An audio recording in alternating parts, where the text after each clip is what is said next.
Hello everyone. जैसा कि आप सभी को पता है कि एमयू के जितने सारे एंट्रेंस एग्ज़ाम है सभी बहुत नज़दीक आ गया है और यहाँ पे बहुत सारे स्टूडेंट्स ऐसे भी हैं जिन लोगों ने पढ़ा है और जिन लोगों ने नहीं भी पढ़ा है, तो उनके माइंड पे बहुत सारे ख़यालात आ जाता है कि मेरे से हो पाएगा या नहीं, एंड बहुत कन्फ्यूज़न में होते हैं। तो अभी हम इस वीडियो में ये सब के बारे में डिस्कस करेंगे एक एक करके, और इस कम टाइम को आप कैसे मैनेज करें, सही से यूटिलाइज़ करें। सो हम इस वीडियो में बात करेंगे। अब बने रहिएगा हमारे साथ एंड तक। Let's go ahead. सबसे पहले हम इस टॉपिक को देखेंगे जो लोग स्टूडेंट्स कंफ्यूज है। पहले आपके मोटिवेशन की ज़रूरत है सभी स्टूडेंट्स के लिए। तो बात ये है कि देखिए, जो भी स्टूडेंट कंफ्यूज हो रहे हैं कि हमने अभी तक कुछ नहीं पढ़ा है, ऐसे हो सकता है बहुत सारे स्टूडेंट्स हैं और बहुत सारे स्टूडेंट्स हैं जिन लोगों ने पढ़ लिया है। तो हम बात करेंगे जिन लोगों ने मतलब बहुत कम पढ़ा है।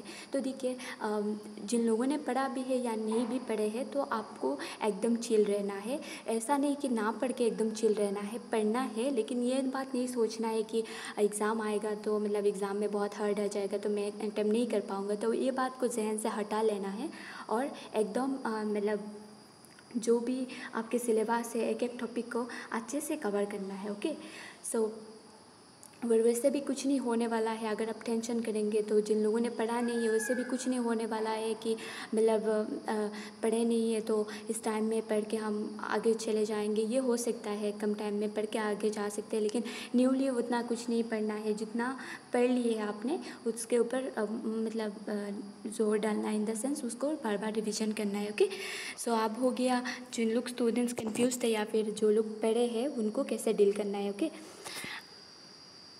अब हम देखेंगे इंडो इस्लामिक कल्चर का जो पोर्शन है उसको कैसे कवर करना है। तो देखिए गाइस, इसके लिए आपको इस अगर आप बी ए ऑनर्स के एंट्रेंस एग्ज़ाम दे रहे हैं तो इसमें कितना मार्क्स होता है, 25 मार्क्स। तो ये सब्जेक्ट ना, ये पोर्शन ना बहुत स्कोरिंग है गाइस। इसमें बहुत सिंपल है। जितना मतलब जैसे अकायद के बारे में होता है ना, मतलब आप सल्लल्लाहु अलैहि वसल्लम के रिलेटेड, तो ये सब जितना भी है वो सबको आपको अच्छे से देख लेना है। Then Delhi sultanate, Mughal empire, ये भी इस पोर्शन में आता है क्योंकि मुस्लिम एम्पायर थे। तो आपके लिए क्या चीज़ मतलब आसान होगा, देखिए, अगर आप इधर से 25 मार्क्स में अगर आप 15 भी स्कोर कर लेंगे तो आपके लिए बहुत प्लस पॉइंट होगा। तो इसीलिए जितना भी आप मतलब वो आज अगर आप नाच गाइड से पढ़ रहे हैं या फिर कहीं से इंडो इस्लामिक कल्चर को पढ़े हैं तो इस चीज़ को बार बार देखना है क्योंकि उसमें न्यू कुछ नहीं है, क्योंकि वो इस्लामिक हिस्ट्री के ऊपर बेस्ड है, इस्लाम के अकायद वो सब के ऊपर। तो इतना न्यू कुछ नहीं है, जितना है उतने से आता है, लेकिन जनरल नॉलेज में चेंज हो जाता है। तो इसीलिए इस टॉपिक को आप अगर सही मायने पे जहाँ से आप पढ़े हैं पहले से, तो उसको अगर आप बार बार रिविज़न करेंगे तो इंशाल्लाह आपको 10 से 15 मार्क या फिर 20 मार्क्स तो स्कोर हो ही जाएगा, और जो आपको मतलब रैंक आने में या फिर आपको पास करने में बहुत मदद करेगा। ओके, तो अब हो गया हम हमारे इंडो इस्लामिक कल्चर टॉपिक के बारे में।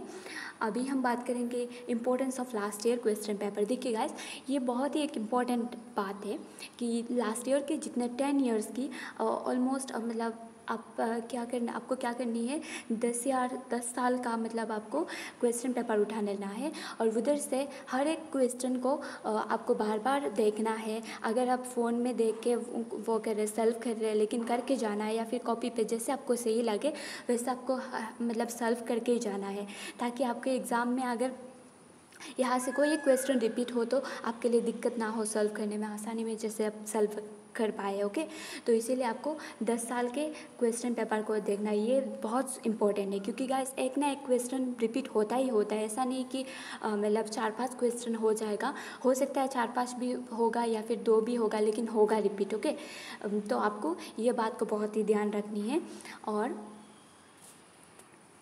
आप समझ लीजिए जितना क्वेश्चन है उनको सबको याद कर लेना है वो 10 इयर्स के क्वेश्चन पेपर से, ताकि आपको देखने से ही विजन, एक क्लियर विजन हो जाए आपके माइंड पे। नहीं, ये मैंने पढ़ा था, ये सही आंसर है, ये तो मुझे इसको मतलब इसमें टिक करना ही है क्योंकि ये आंसर है। तो ऐसे पक्की बात होना चाहिए क्योंकि मतलब यहाँ से रिपीट होता ही होता है। ओके, सो आई होप आप समझ गए होंगे ये 3 टॉपिक के बारे में जो हमने बताया। स्ट्रेस नहीं लेना है, ना लेके आपको एकदम चिल होके जो पढ़े हैं उसको बार बार रिवीजन करनी है ताकि माइंड पे एकदम सही क्लियर विजन हो जाए सबके बारे में कि मैंने यही पढ़ा था और यही आया है तो मुझे यही आंसर टिक करना है। Okay, so thanks for watching guys, मिलते हैं अगली वीडियो में। Bye bye.